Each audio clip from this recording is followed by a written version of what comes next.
Hey, welcome to another typology interview. We have Alan, and we're going to talk about Alan's shadow functions. How's it going, man?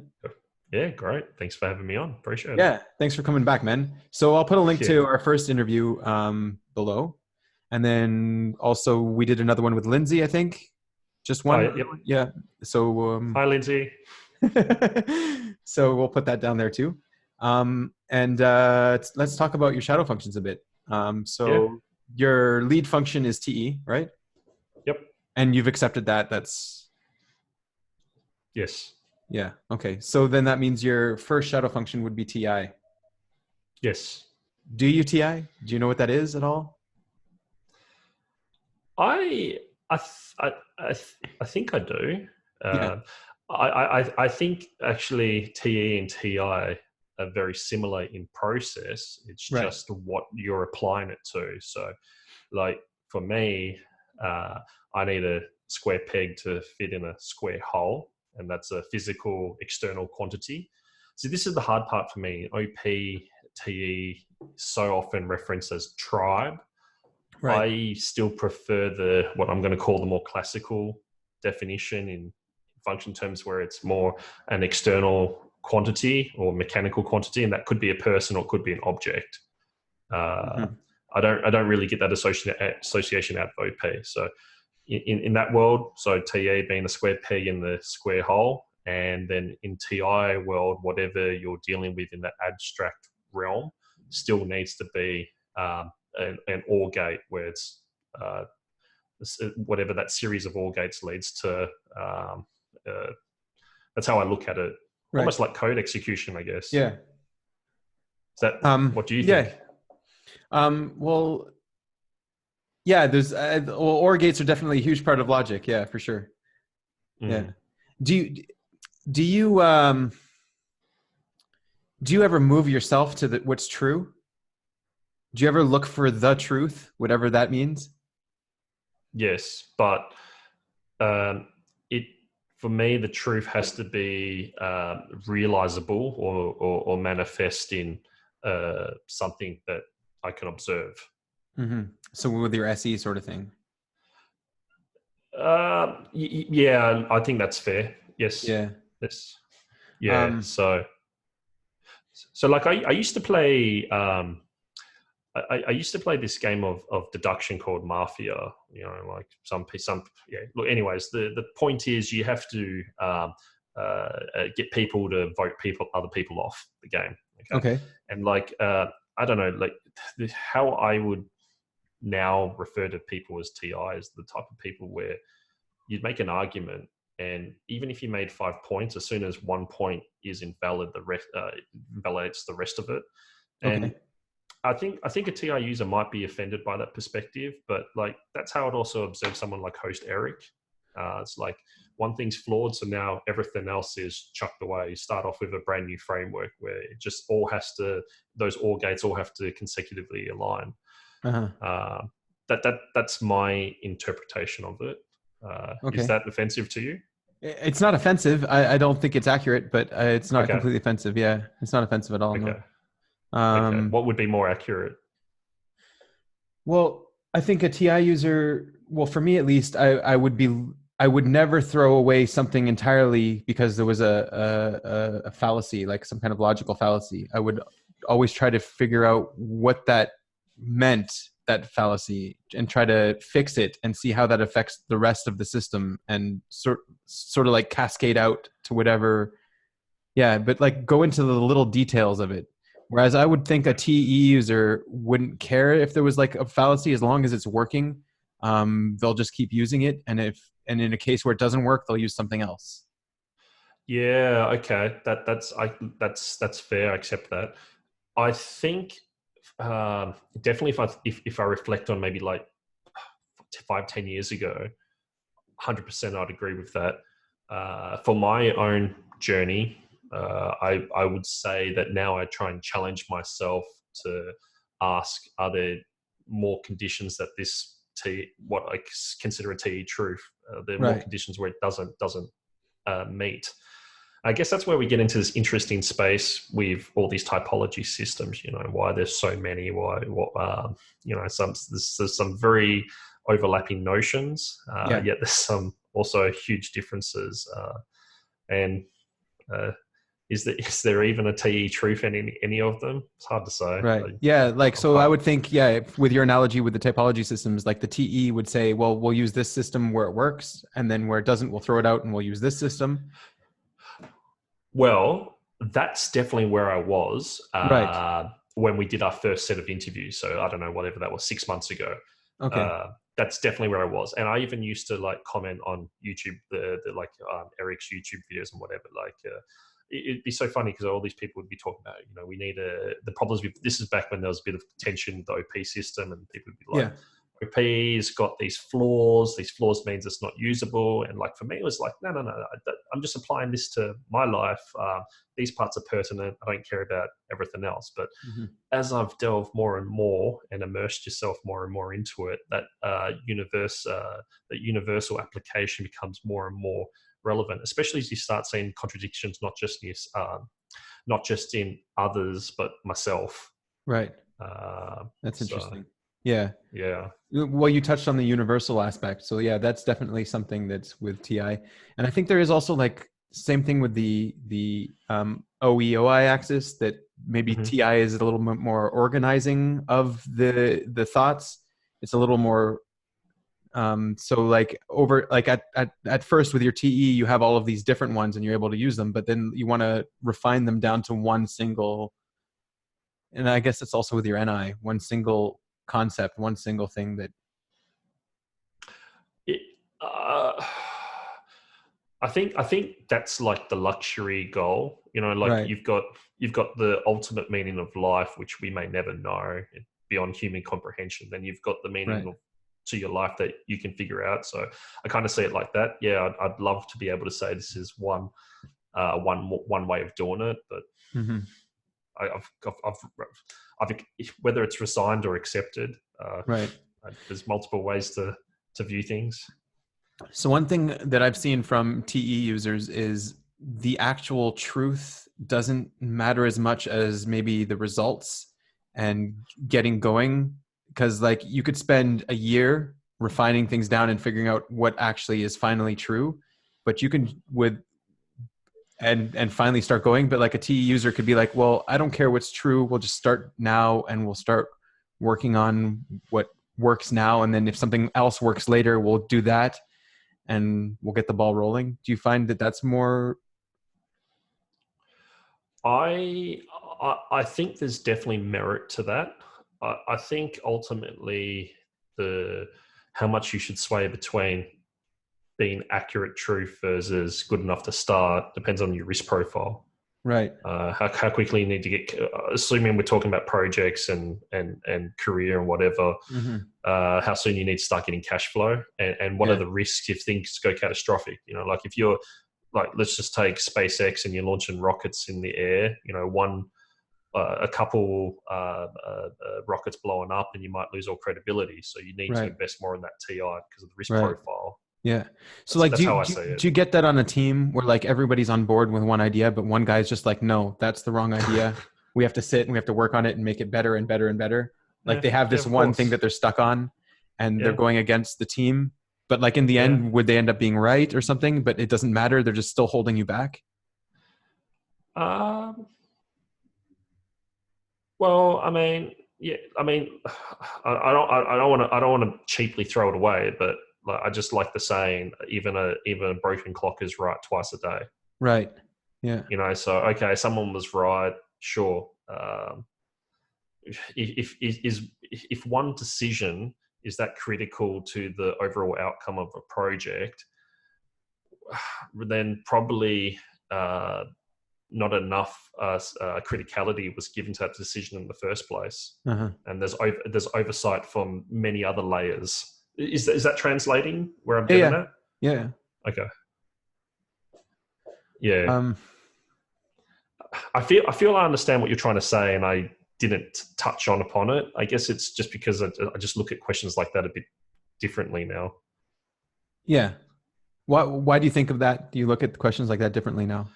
Oh, because I've just seen it come up professionally a few Right. times now, and uh, So you don't yeah. have the patience for that kind of thing, where one guy's Oh just no! stuck on. If anything, I've got more patience Oh, for it. okay. All right. This is what I'm saying. Like, I don't look at it as a fault of TETI. I look at it as actually a fault of control from the layers above, that Uh-huh. they haven't recognized the importance of that decision. If one decision can create a success or fail, then that should have actually been escalated above everything else. Right. And what Very happens poor if prioritization. the decision isn't that important, but someone's still putting a lot of importance? It feels like he's putting importance on it just because the truth is important to them. What does my face say? Yeah. uh, yeah, I mean, I see that a lot. Yeah. I'm trying to be more respectful of it. Yeah. Uh, I think what it comes down to is understanding, or trying to put myself in a situation to understand what risk profile they're seeing, because they might be bound to that thing being true or false, but I think they're also associating that with a consequence. And it's possible that I just haven't identified the consequence yet. So I see it then as my responsibility to tease that out of them. Right. Yeah. And then the other thing is like those planners, those people that try to get everything right from the get-go, Yeah. don't realize that you can make modifications along the way to correct your course. And so they might say we're shooting the arrow in the complete wrong direction, but you might just say, well, let's just shoot it and try to fix it as it goes. Yeah, but equally, there's so many people that say, I don't know why the boss made this decision. It's Uh-huh. very different when you're in the shoes, Yeah. and it's got nothing to do with you don't have the same pressure. It's actually got to do with you don't have the same information. Mm-hmm. So you're making decisions on things that you've got less awareness on. When Right. typically when you're commenting to someone else. Okay, so let's do one more thing here. Let's say there's a moral decision, okay, and you feel like the decision should go one way, Mm-hmm. but the truth tells you that the decision should go another way. Would you be able to move yourself to that truth? And it's just from your own self. It's not a tribal thing. The tribe would completely accept whatever choice you made. That's a great question. Um, I think if we're talking anecdotally like this, I'm going to say I can move my moral identity, but again, anecdotally, I'd say there is a line in the sand where there are some moral things that I won't. I'd rather walk away Mm-hmm. into exile than shift. Right. Yeah. You said Uh, exile. So it's not a tribal thing. it's not okay. Yeah. It's not a Okay, tribal thing at all. It's your morals or your truth. truth. My morals are my truth. Okay, so let's. I don't know. The first thing that comes to my mind, I guess, with all this Epstein stuff is sexual abuse, that type of thing. So, Right. okay, so I mean, I know what my moral position is on that. Now, as for truth, yeah, I mean, I guess I know what my subjective truth is on that, and I'd say my moral position outweighs my truth position. Mm-hmm. Oh, so there is a difference there. I think so. Could you I like think so. elaborate on what the difference is? Well, I'm kind of scared to on a public video, but Well, we'll forgive you. well, yeah, you will. I don't know about everyone else. It's like subjectively, I go, age is a human construct and Okay. has no actual meaning. Right. It's something that we've defined morally or ethically. So Uh-huh. I'd say the subjective truth is it doesn't matter. You've got two um, creatures of on this planet Right. that have procreated, but morally, with our mental constructs of society, etc., we deem it inappropriate. A less uh, uh, conflicting scenario might be age of consent. So Right. in America, it might be 16 or whatever it is, or 21, whatever it is. In Australia, it's 18. Right. And that's not really Subjects. a moral thing. That's more like a societal thing as well. Yeah. Yeah, but a lot of people take their moral beliefs are the societal beliefs, and they may or may not Okay. realize it. So for them, Okay. morally, they now associate it as that number because it's all they know. Mm-hmm. But the TI truth is then what's really the difference. Mm-hmm. So you could move yourself more to a truth there. Do you know the train problem? The whole thing where there's a train track and you can, okay, so like there's a train, it's about to plow through, um, about to plow through something that will kill everyone on the train, let's say. Some barrel of explosives or go off a cliff or something, right? Okay. And you could pull the lever to change it, but it'll end up killing some child on the track, Okay. right? And so you have this whole thing where you got to make this moral decision based on Save either everyone on the what you train. feel is moral or there's a truth. What's more true, right? So like let's say your Like, morality was telling you you do nothing because doing something would you be actually you killing this child, right? Let's say that's what yeah, your yeah, morality was yeah, doing. Okay. yeah. I agree. Um, Inaction is an action. it, no, the opposite. That inaction is not an action. You're not actually killing anyone if you pull the lever. Everyone was about to die, was going to die anyway. Let's just say that was your moral position. That's what you felt was Uh-huh. morally okay. But then the truth would tell you that inaction is an action. That it's better to save everyone on the train and kill that one child on the track. Could you move yourself to Uh, that truth where your morals were telling you, no, I don't want to kill this child? um, without actually being in the situation, I think I can Right. quite Okay. comfortably. Like that's the choice that I gravitate to when I'm not in that situation. Mm-hmm. I think I don't. Yeah, it's one of those things. Like, I mean, as a question, it's great, but like, I just find when you're actually in that situation, you've got the adrenaline and the nerves Yeah. shaking. Yeah. Yeah. You never know. Yeah. Well, I'm just wondering Uh, about your TI use more than anything here. Yeah. yeah. So like for me, yeah, I think one life, more lives. What I'd rather say more lives than one child. Right. Uh, And do you feel that you need to, or you feel responsible to resolve contradictions? uh, well, uh,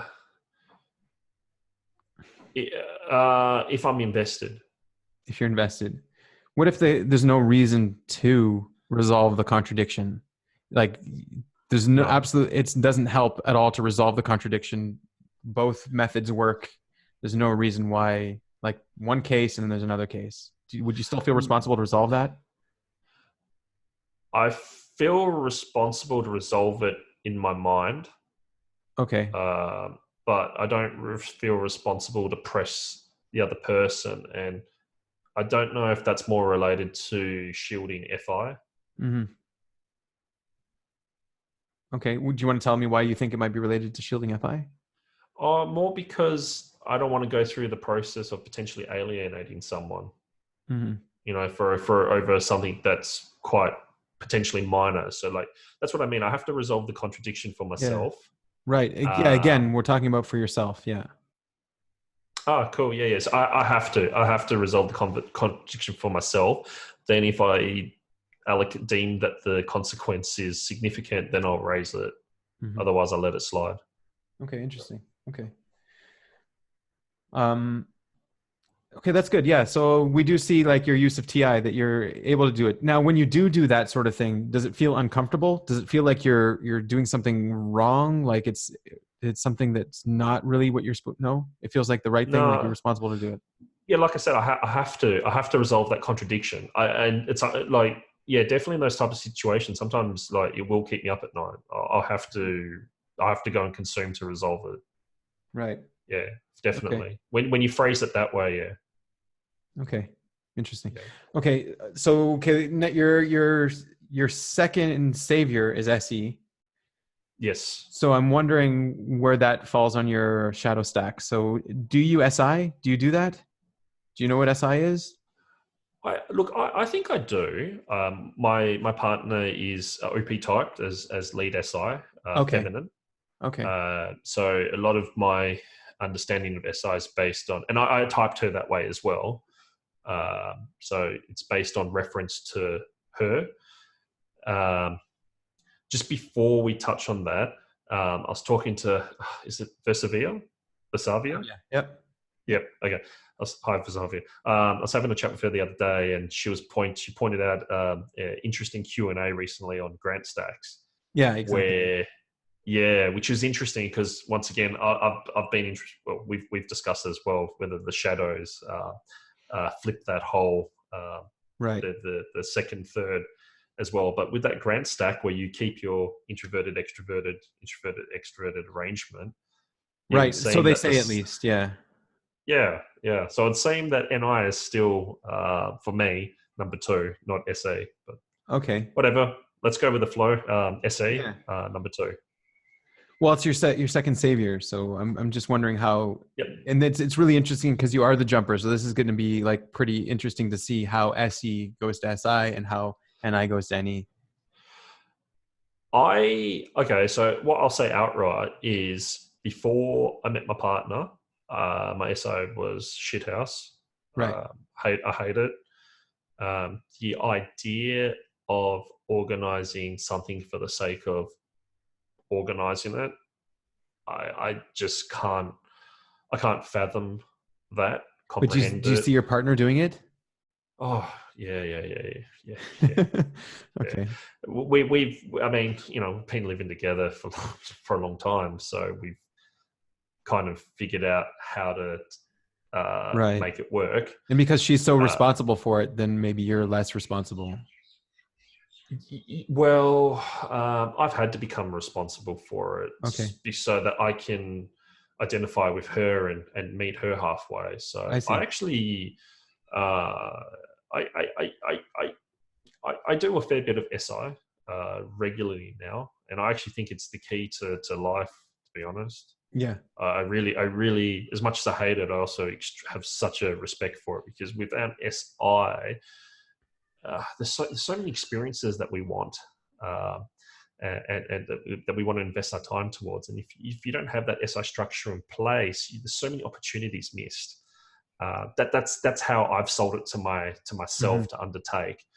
Uh, so, but to give you just a quick idea on my issues with SI, just from a domestic point of view, like for me, I like having everything organized in an area. So let's say this is not actually a real example. I'm just using an analogy now. A kitchen drawer, right? For me, it's good enough just to know that if I go into the second drawer, I'm going to find Yeah. knives. Yep. Okay, That's right. but for my partner, uh, it's not just that it's knives. The knives have to be uh, laid out in an order, an orientation. I don't think it's OCD. She sometimes refers to it as that, but Yep. I don't think it is. It's just I also see SI like executing code. Right. So Yep. even though I said before, like to me, TI is like all gates. For me, SI is the same. Like it's literally just running through a checklist. That checklist doesn't apply the same type of like for me to-do lists. I not a fan of. Like to me, a to-do list just treats everything as the same value. Whereas I look at everything intrinsically as very different. Like, so when I see an item, there's so much more substance that I'm giving to it to prioritize. Um, and so going back to that example before with the SI, uh, yeah, that's where we've had a lot of conflict because for her, things need to be physically placed in the same location, slot, everything. Whereas, like for me, it's just good enough. Like, oh yeah, that goes in the shed. Yeah. Yeah. As I long get as I you. can find it in the shed, I don't Right. care. Were you disorganized when you were younger in school? Like your backpack or your binders or your desk or your locker, whatever you had? Well, to me, it was never disorganized, but to an SI, it definitely would be. But like once again, like for me, it's about I know as long as I know where things are. So Yes. if I know that all my notes are in the backpack, I don't care how it's in there. Just that if I go Yep. to the backpack, it's there. And Right. that's when I've gone into like cleaning. I don't want to use the word. What I was going to say. when I go into like a clean freak mode, which maybe happens like once every 3 months, it's because like everything's so out of order that I can't find what I'm looking for. Right. And The I get pissed sensory is off enough chaotic. that, Yeah. yeah. And then I'll say, I'll just do a binge clean, Right. tidy it up. So what It's is that super clean. experience like for you? Is it, does it feel wrong that that's what you're doing? Does it feel right? Is it hard? Is it like you obviously can do it well, you just don't do it? So the last time I did it was maybe about a month ago. I did a clean out of the shed. Right. And for me, what I recall from it is the initiation of it was intimidating. Uh-huh. I didn't want to do it. Like, okay, I'm blast last, whatever you want to take from that. But I was intimidated from it because I was like, I didn't know how to estimate how big the job was. So I was worried it was going to take an entire day on a weekend. I didn't want to commit that type of time. Yeah. But then as soon as I pulled everything apart, I was like, oh man, this is really fucking easy. This goes in the bin, this goes there. And what I thought might be an 8-hour job was like a 1-hour job. And I felt great. Yeah. Yeah. But the start of it was intimidating. Yeah. Okay. Do you feel relate to that? Yeah, I do. Do you feel responsible to organize the sensory around you? Make your bed. Let's say making your bed every day. Is that something? Because for me, that's just doesn't make sense because I'm just going to unmake it in the night, right? Yeah. So from a organized for the sake of organizing point of view, absolutely not. But from a TE efficiency point of view, if there is a need to organize it, then I'll make sure it happens. Right. So like, let's go back to like this making your bed every morning after you wake up. Yep. If you were living on your own, yeah, no, right. Like, if it's messy before I go to sleep, I might make it before I sleep. But yeah, right. So it's the same. Look, my partner might hate me for this, but I'll say it anyway. Like, the SI goes so deep that like we go to a hotel, she'll make the bed. Like, I reckon the cleaners should tip her. Wow. Okay. All right. That's interesting. Yeah. What about SI in terms of your body and subjective experience of things? Well, firstly, I'd say when I was younger, I definitely had no awareness of the body. Mm-hmm. As I've gotten older and certain injuries that I don't want to talk about, but I've definitely been forced to pay more attention and be more proactive. So I think in that regard, I'm probably not the most ideal test case to talk about it because I've had circumstances that have forced me to be more mindful. Mm-hmm. As for what was the other part of the question? The subjective idea of sensory. Can you detail that any further on what your thoughts are? Yeah, I could. Let's say there's this classic example of like a bank robbery or whatever, and you see the person and you see everything that happens around you, right? In this sort of objective way in your SE world. Okay. When you give over that story again, would it feel weird for you to say, I felt this chill in my body? Yes. I can't. The sun was blinding me. So yeah, no. No, I couldn't tell you. I can tell you what happened. Right. I can tell you what was observed. Right. Absolutely. No. But what I can do, and this is what's caught off a lot of people, and also if you follow the whole bead model for shadow, it ties in with SI being trickster. Mm-hmm. I can extrapolate what I would have felt. Like, so for example, in this bank robbery situation, I'd be like, okay, it was a sunny day. I could feel the sun tingle in my skin. Right. I had a sunburn the next day. Uh-huh. But really, I don't have a clue. You don't have a clue. Okay. No. Yeah. Yeah, that's a good example there, the sun as well, yeah. Yeah, so like, for example, the first holiday I went on with my partner, we went to New Zealand and it was snowing and I was walking barefoot in the snow. I don't have a clue what that felt like, but I know it was cold. Right.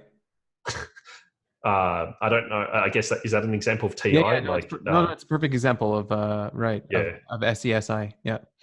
Yeah. Okay. What about sort of nostalgic things? Sort of sensory information that persists over all time, like the way that your mother's cake tasted when you were young is the same way that it'll taste now, and it'll bring you back to that sort of thing. Good question.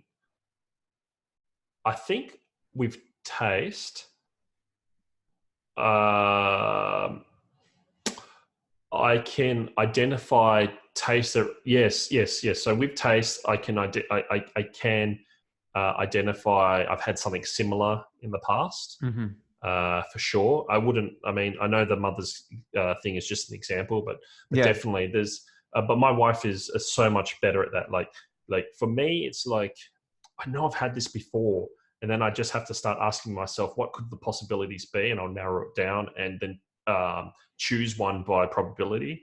Right. But my wife, like I'll cook something, and then I'll like throw in a herb, Right. and she'll be like, oh, did you put tarragon in? I'm like, Right. whoa, she doesn't know.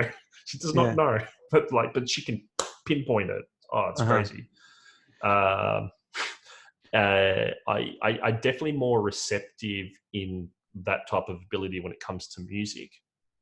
Music can trigger that recall a lot stronger than taste. Mm-hmm. What about like making the same recipe over and over again, not getting a new sensory, getting this same classic recipe sort of thing? Is that something that's detracting for you? Like you want a new taste, you want this, or it's okay to do that same exact recipe over and over again?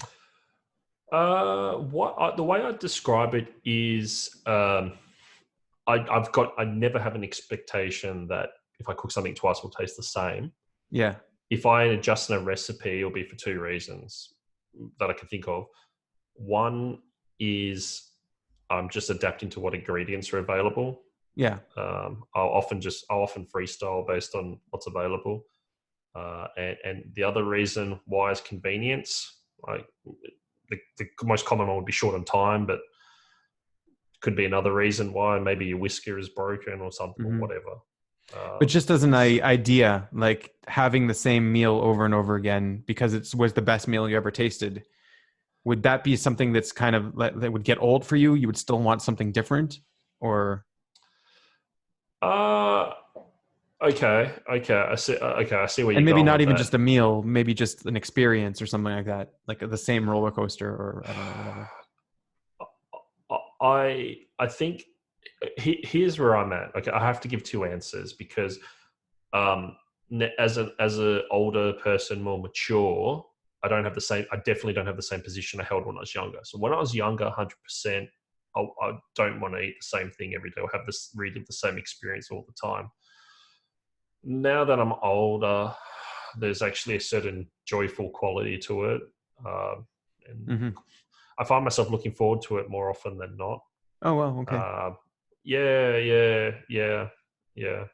Uh, I've grown to respect it a lot more. cool, okay, Yeah, yeah. Anyway, okay, let's move on. yeah. Let's move on. Yeah. So your NI goes to NE. Do you Yes. see that in your life? Gathering concepts. Um, See, this is an interesting one, right? What is all this forays into typology systems? That's gathering concepts, is it not? Yeah, in a way. Um, in a way, but like I think and I would go deeper. I don't know. Yeah, you're right. There is that idea, but like when you read a book, let's say you were to go read a book, would you, there's all the sensory details, how the things they're describing, how things look, how things felt, all that kind of stuff. There's also the intuitive Yep. details where it's not even a deep concept. It's just like some little cool, quirky concept that is interesting for the moment. And then you can just toss it out the window, right? Without Okay. developing it further, without going deeper into it, right? Yep. Do you enjoy gathering those kinds of things? Like, do you know what I'm talking about here? I think so. I mean, I'm associated more with movies where I'm just thinking of like a filler, Right. or like a red herring, dead lead type thing. Do I enjoy gathering that? No, No. Do you, no. no. What about not maybe not enjoying it, but do you go to do it that sometimes? Is it something you feel It depends. responsible to do? My excitement to gather it will depend on what I kind of jump to, what it could conclude. Right. Does that make sense? So like, I'll instantly go, oh, this could be exciting, or this is a waste of time. Most of the time, it's a waste of time. Right.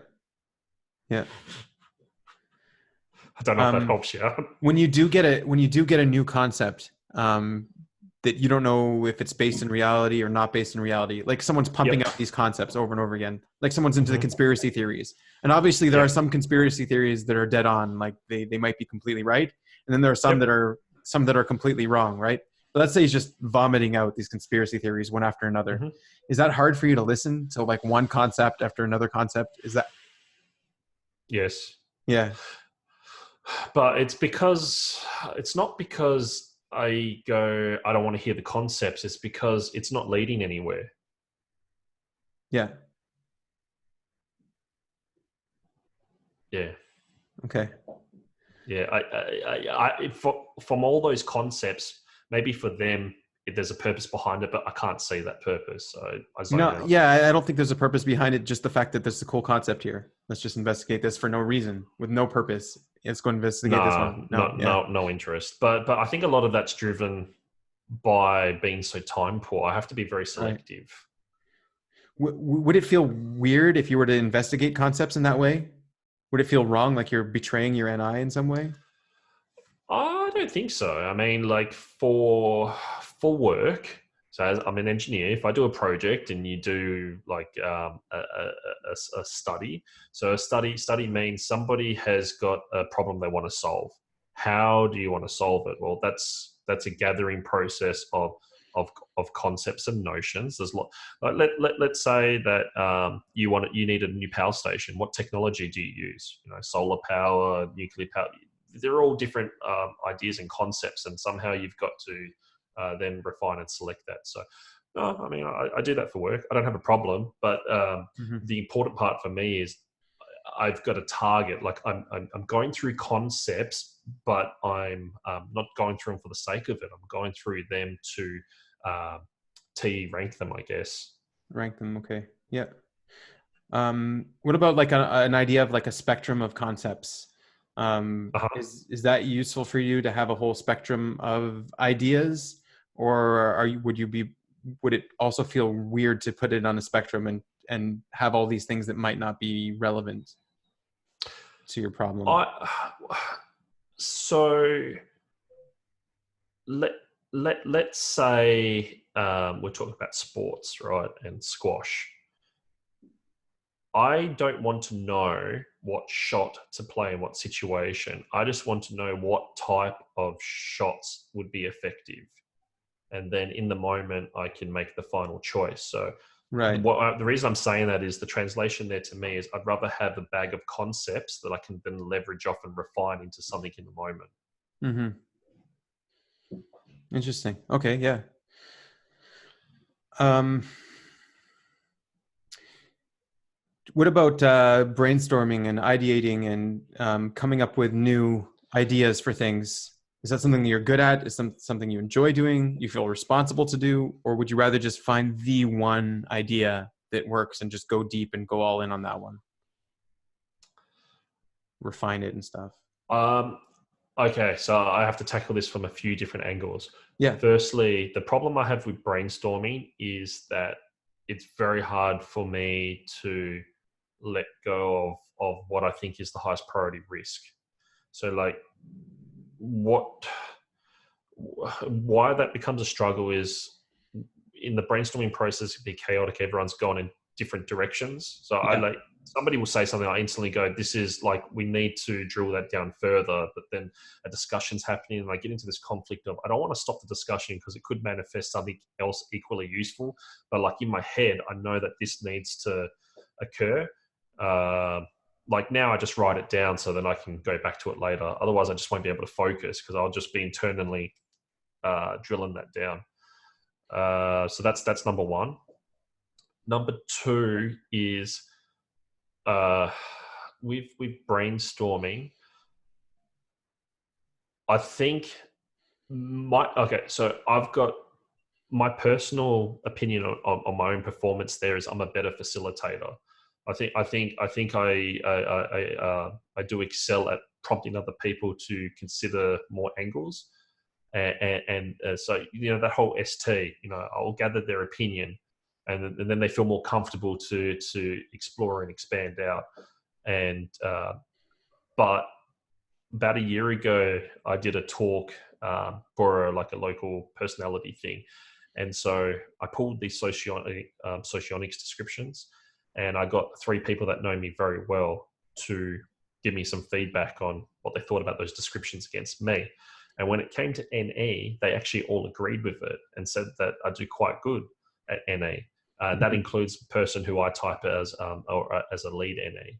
It's really funny you're bringing the tribe opinion here as like a proof that you any. No, not at Yeah, all. I No, get no. it. What I was saying there is my opinion is I'm a better facilitator. I don't see myself Right. as a good NE Yeah, yeah. user. I'm saying that the tribe has told me that I'm actually quite Okay. decent at it. Yeah. But I don't give myself credit. I'll tell you this though. There's this game called Codenames. Are you familiar with it? No. Okay, so the way it works is there's 25 words that everyone can see on a table. Okay, Mm-hmm. and you've got like a matrix, and it's kind of like minefield. Right. So some of those 25 words are your words that you want to hit, and some of them are bombs, and you'll Right. lose points. All right, so you can choose one word and one number. All right, so if I say Binyamin 1, that Right. means there's one word out of those 25 and it's related to Binyamin. Okay. Okay. And then people guess, and the idea is not to hit the bombs. Now, the reason I mentioned that is you have to find a way to connect as many code words as you can in something that can be identified by the other person. I look at that as gathering concepts because you're figuring out ways to tie some, like cow to milk or cow to rocket. Somehow you find a way to associate it. And when people play with me, they get so frustrated because I'm either ridiculously simple and straightforward and obvious that the opposing team can block, or it's just so wild and zany that no one has a clue what the relation is until I Right. explain it to them afterwards. Right. It's not, we were talking about those dampening feedback curves before. Yeah. That's Yeah. like, I see my NE as on that extreme. Right. Yeah. Either all the way on NE or all the way on NI. Yeah. It's not controlled. That's how I Uh-huh. personally see it. I see. That's interesting. Yeah.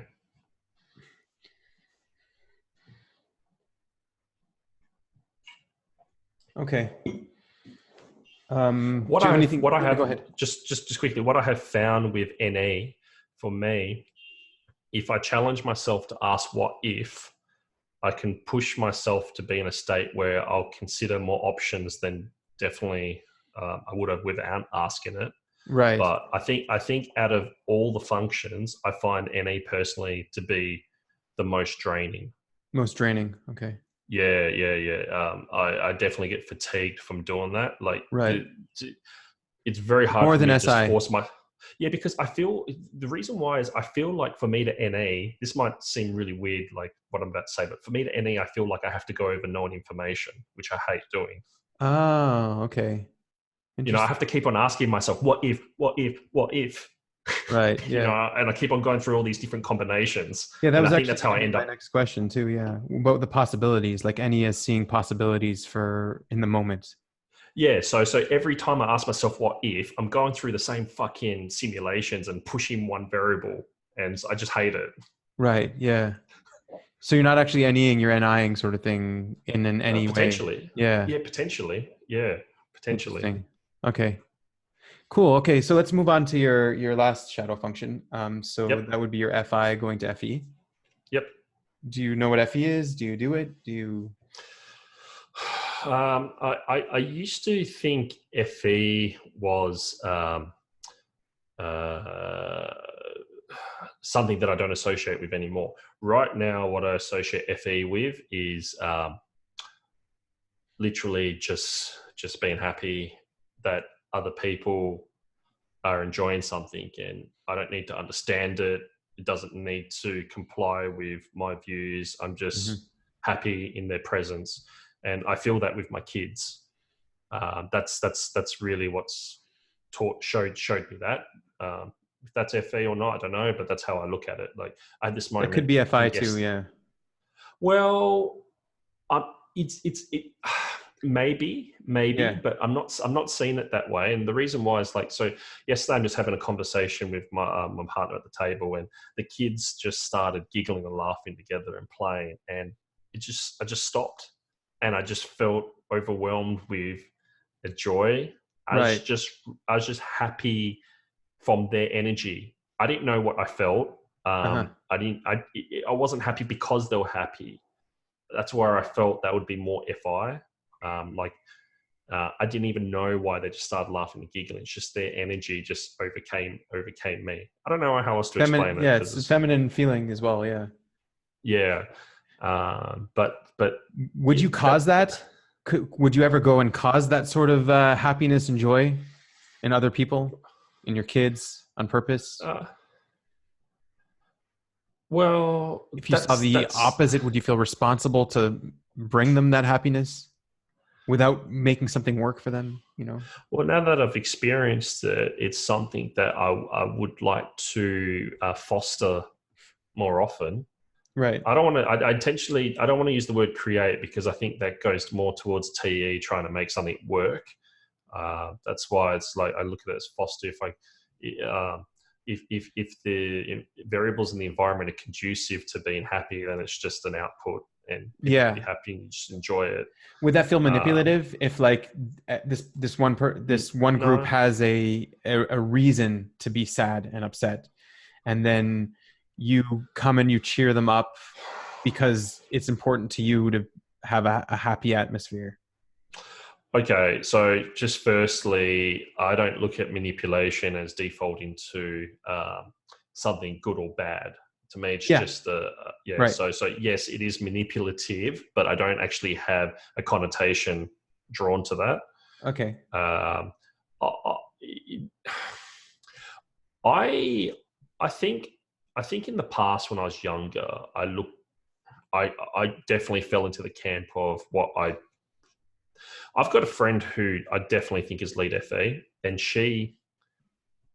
um, she is like literally like the stereotype that OP talk about. Like, are you happy? Yeah. Yeah, and like I got used to it, but the first time she was saying it, I thought this has got to be fake. Like I just couldn't live in this world where you Exactly. get that Yeah. was your first priority. Like, like literally for me, it was like, is this satisfying your needs? Because if it does, then yeah, no shit, you're going to be happy. Uh-huh. um, that's how I looked at it. But like I said, now that I've had a taste, well, in my subjective interpretation, I've had a taste of what FE is. I can understand why people would want to impart that. Yeah, Hmm. it's something lovely. So going back to the fake idea, what would that be like if you saw someone that's like really upset, really angry, throwing a tantrum, and then Yep. they pick up the phone and all of a sudden they're super nice to the person on the phone? I think that's very common. That's common. Uh, I think so. Fuck, I do it. Right. Exactly. So there you go. And what Yeah, about I'm not good. I don't know the circumstance, so no, it's okay. yeah? What about putting like a happy face just for public reasons, or getting everyone to just behave now? I know you're upset, but just be Look, happy for once the once yeah. again, the younger view of me would definitely say there's something malicious there. But now I go to think that is actually quite naive. Pretty much everyone you watch on TV is faking it. So, Right. So that's what it feels like, though, to fake it, that you're faking it when you do that. It's not a genuine thing. oh, okay, yeah, yeah. That's good. I'm gonna have to reflect on that. Okay. I don't know. All It's right. that's a very fair contradiction. Thank you for pointing it out. Okay. Great. Um, what about What about seeing like the culture around you, absorbing that sort of um, like the tribal atmosphere, things like that? Is that something that you do? That you Um, that's something that's been a learning curve. Um I understand. I've had experiences in life now where I understand the significance of being able to to once again foster that environment. I've seen it firsthand. It's powerful.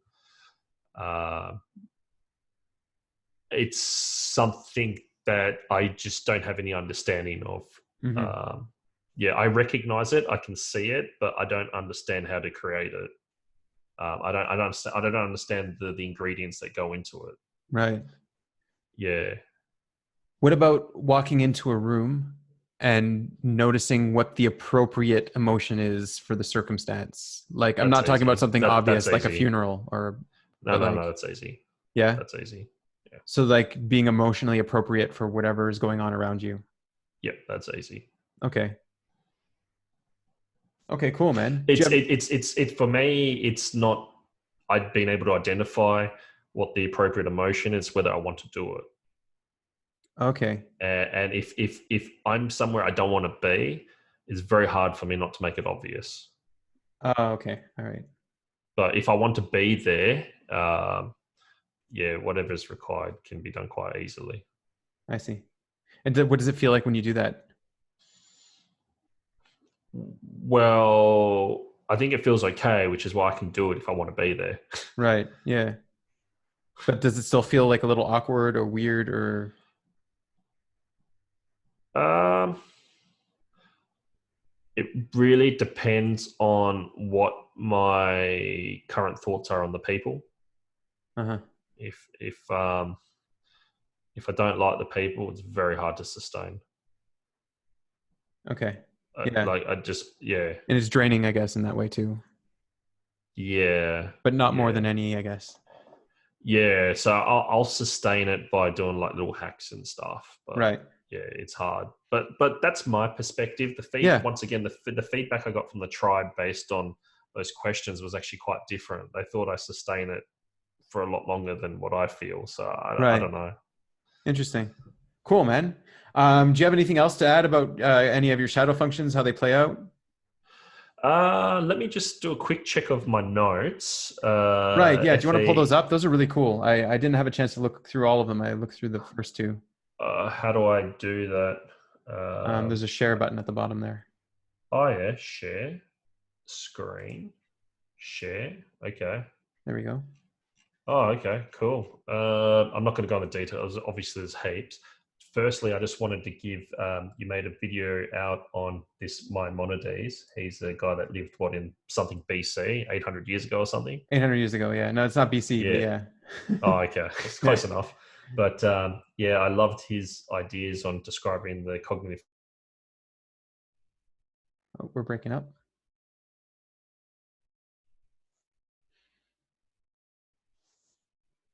We broke up for a second. I'm just going to pause it and start it up again.